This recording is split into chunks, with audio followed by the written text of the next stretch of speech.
I know this guy, and he used to work in the woods. Timber is a big industry down here. And he was working in the woods, and he ran into something. No, he didn't describe it, but he said that it was big, and then it climbed up a tree, and then it flew away, which I have never heard before. And the flying swamp monster, but he's like, and then it flew away. And he got a job in some sort of industry, but he's like, I'm never going in the woods again. I do not want to see what I saw.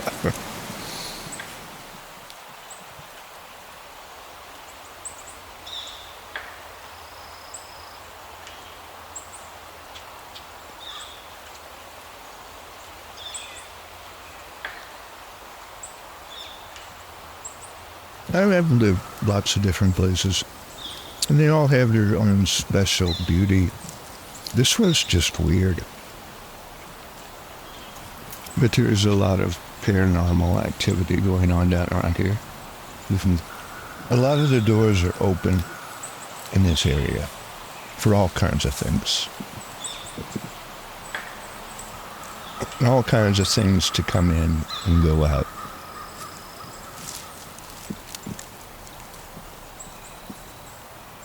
It's kind of forbidding, but at the same time, a lot of the doors are open for all kinds of things to happen.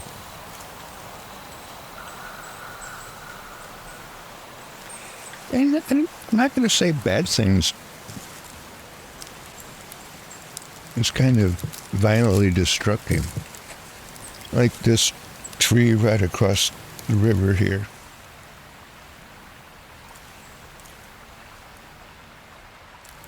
And this vine hanging down from that tree, that's new. It didn't used to sit in the river, that vine. It's been the last few days that happened.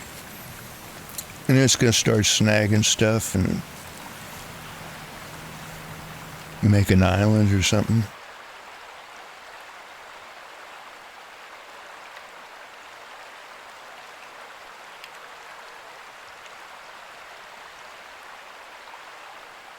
When my family bought this property, I was only about 8 years old, but my father met a man who lives a few bends down the river.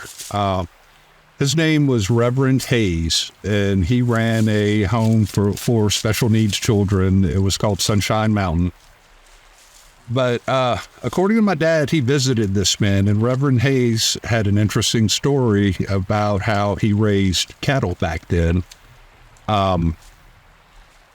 According to Reverend Hayes, one day one of his cows went missing. Upon investigating, he saw that the brush was torn up, and it looked like something had dragged something heavy back into the brush. He claims that he followed this trail deep into the woods. When he arrived, he found the mutilated remains of his cow and a set of very large hominid footprints. And he proceeded to make a cast. And according to my dad, when he met this man, he had a very large plaster footprint of allegedly the Chatawa Monster. And my dad told that story many times through the years. I did not see the plaster footprint myself, but that's how the details were relayed to me.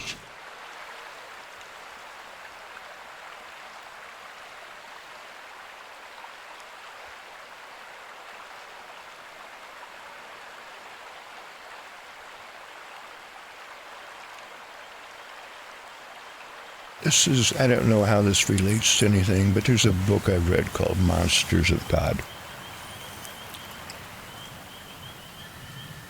And it's about, if you live in India, you got tiger monsters. If you live somewhere else, you got grizzly bear monsters. If you live in Australia, you got saltwater crocodile monsters. And it's like, just depending upon where you live, you've got your own particular monsters. Things that will eat you, basically.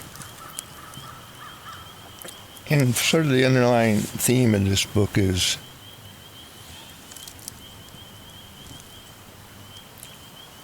Why is there a need for us to create monsters? There is. I don't know. Maybe to keep us humble, to keep us aware, to keep us mystified. Be it a real monster or a mystical monster.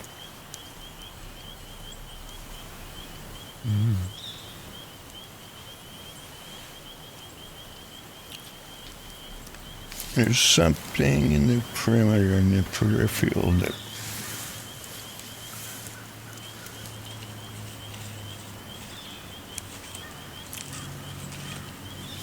you want to take a little walk?